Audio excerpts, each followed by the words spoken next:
Assalamualaikum warahmatullahi wabarakatuh. Berjumpa lagi dengan Ibu dalam pembelajaran kimia. Kali ini Ibu akan menyampaikan tentang penentuan pH pada hidrolisis garam. Sebelumnya, semoga anak-anak Ibu selalu dalam keadaan sehat, bahagia, dan tetap semangat. Jangan lupa untuk berdoa terlebih dahulu ya, sesuai dengan keyakinan masing-masing. Bismillahirrohmanirrohim. Semoga dipermudah dalam memahami pembelajaran kali ini. Yang pertama yaitu pH garam dari asam kuat dan basa kuat. Nah, garam yang dihasilkan oleh reaksi asam kuat dengan basa kuat adalah garam netral ya, karena tidak ada yang terhidrolisis. Maka jumlah ion H+ dan ion OH- juga tidak berubah, sehingga pH larutannya juga netral, yaitu pH-nya sama dengan 7. Yang kedua yaitu pH garam yang berasal dari asam lemah dan basa kuat. Nah, misalnya ada garam NaA dilarutkan dalam air, maka garam tadi akan terion menjadi Na+ plus amin. Nah, anionnya yang dari asam lemah, amin tadi akan terhidrolisis oleh air, membentuk reaksi kesetimbangan amin plus H2O menjadi asam lemah Ha plus OH-. Nah, dari reaksi tersebut didapat harga tetapan kesetimbangan hidrolisis atau KH ya. Rumusnya sama kayak KC ya. Yaitu konsentrasi dari Ha dikali konsentrasi OH- per konsentrasi amin ya. Bila persamaan tersebut dikalikan dengan angka 1 ya, maka harganya kan tidak berubah. Jika angka 1 ini diwujudkan dengan konsentrasi H+ per konsentrasi H+ ya, maka akan didapat KH sama dengan konsentrasi Ha dikali konsentrasi OH- per konsentrasi amin dikali konsentrasi H+ per konsentrasi H+ ya pada persamaan 4. Maka diperoleh persamaan 5, KH sama dengan konsentrasi Ha per konsentrasi amin kali konsentrasi H+ dikali konsentrasi OH- kali konsentrasi H+. Nah, harus diingat bahwa konsentrasi OH- dikali konsentrasi H+ itu adalah KW, tetapan kesetimbangan air gitu ya.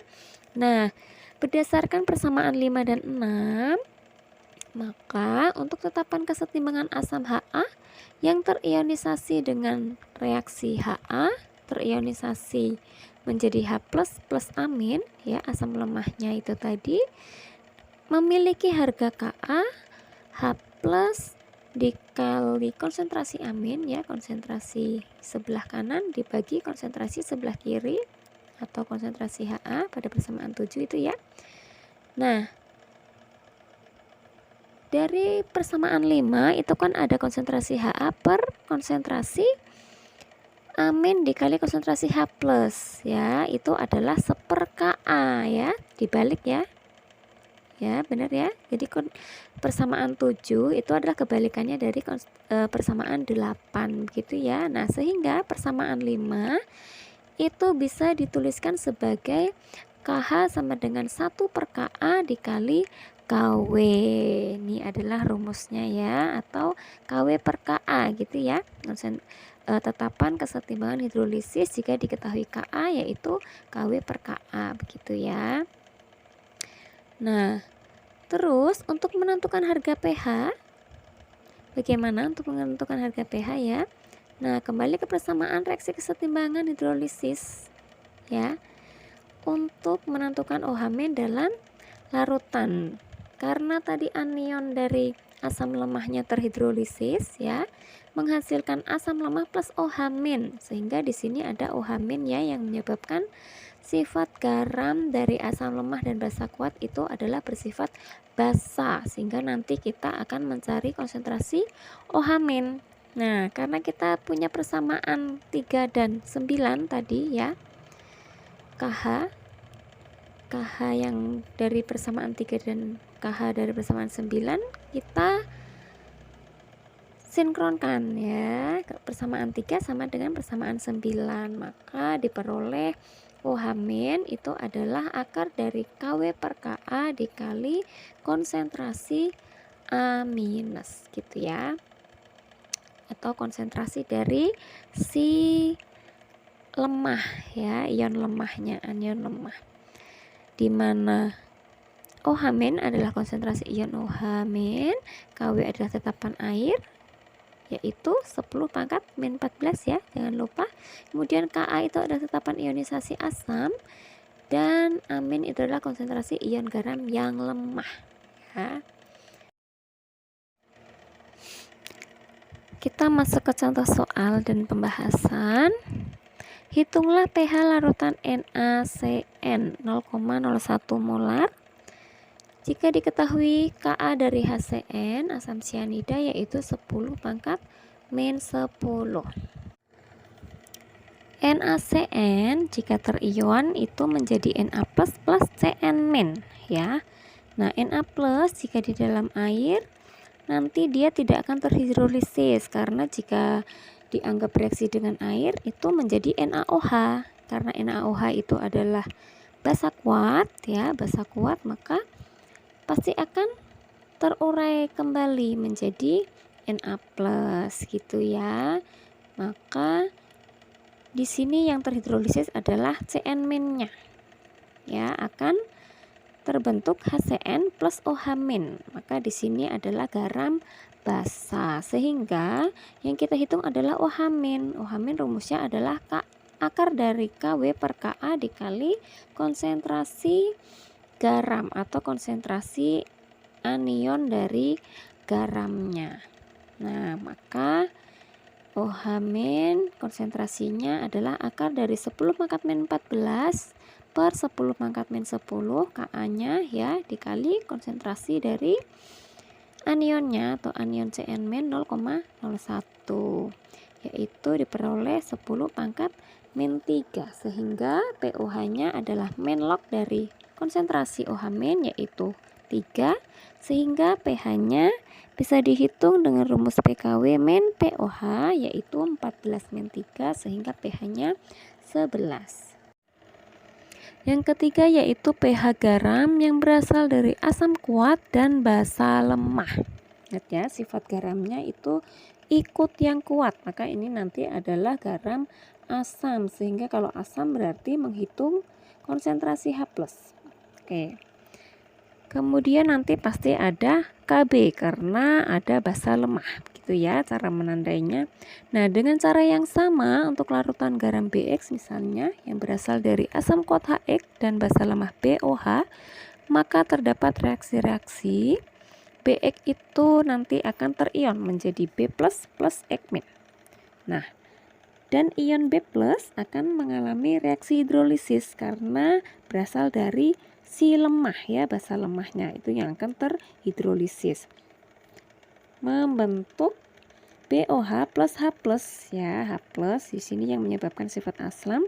Nah, dengan cara yang sama akan diperoleh harga tetapan hidrolisis atau KH yaitu 1 per Kb kali Kw atau singkatnya KW per Kb gitu ya. Satunya tidak perlu ditulis. Nah, dan karena bersifat asam maka ditentukan harga konsentrasi ion H+ dengan rumus yaitu akar KW per Kb dikali konsentrasi ion garam ya.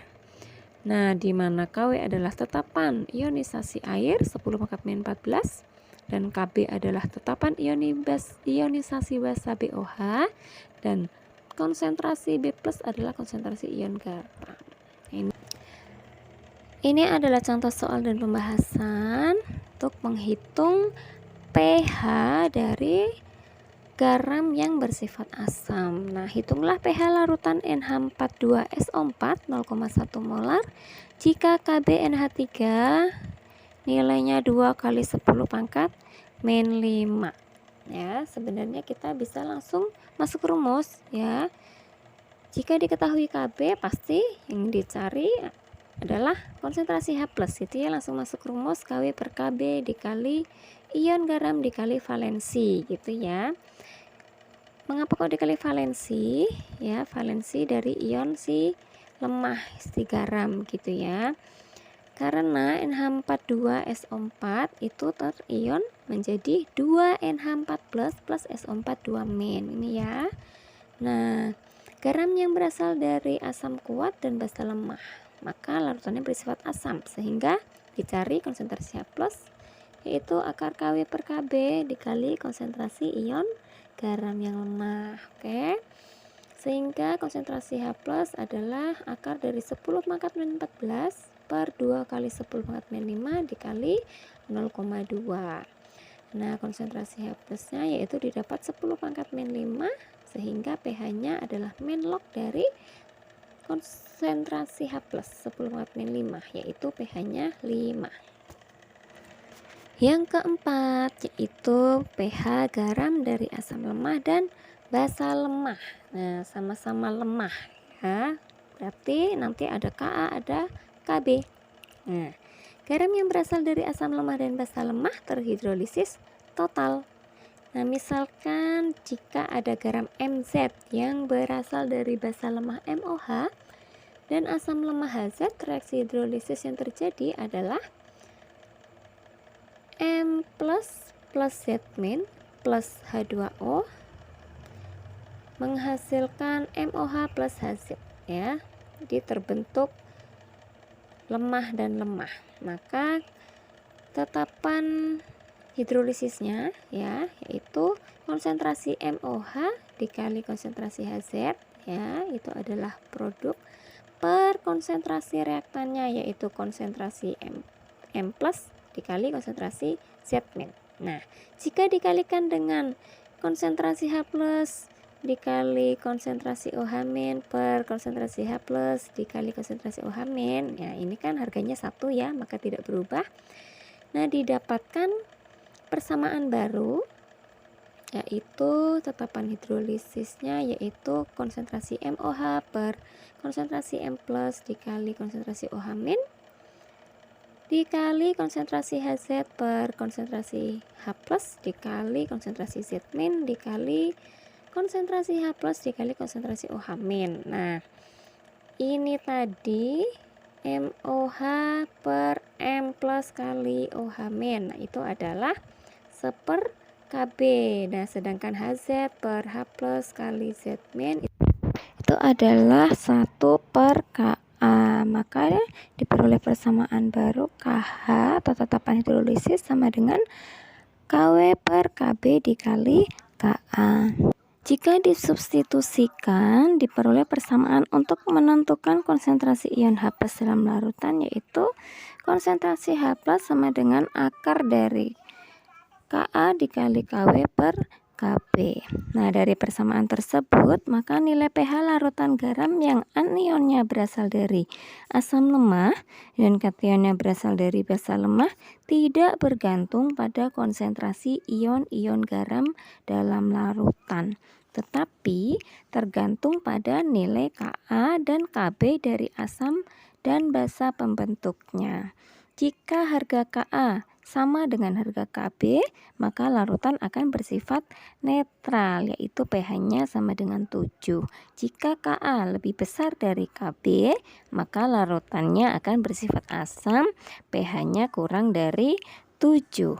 Dan jika harga Ka-nya lebih kecil dari harga Kb, maka larutan akan bersifat basa, yaitu pH-nya lebih besar dari 7.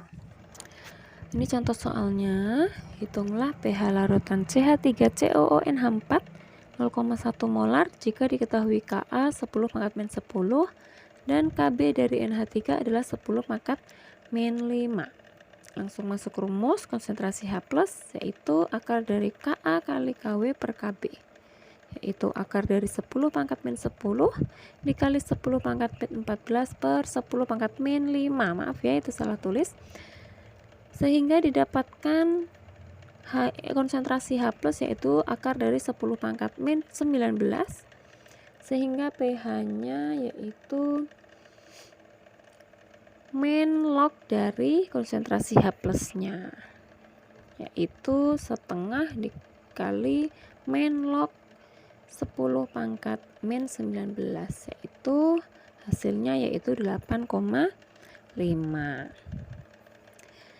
Ya, sekian pembelajaran tentang penentuan pH pada hidrolisis garam. Sampai berjumpa kembali di pembelajaran selanjutnya. Semoga dapat dipahami. Semoga anak-anak ibu sukses dan wassalamualaikum warahmatullahi wabarakatuh.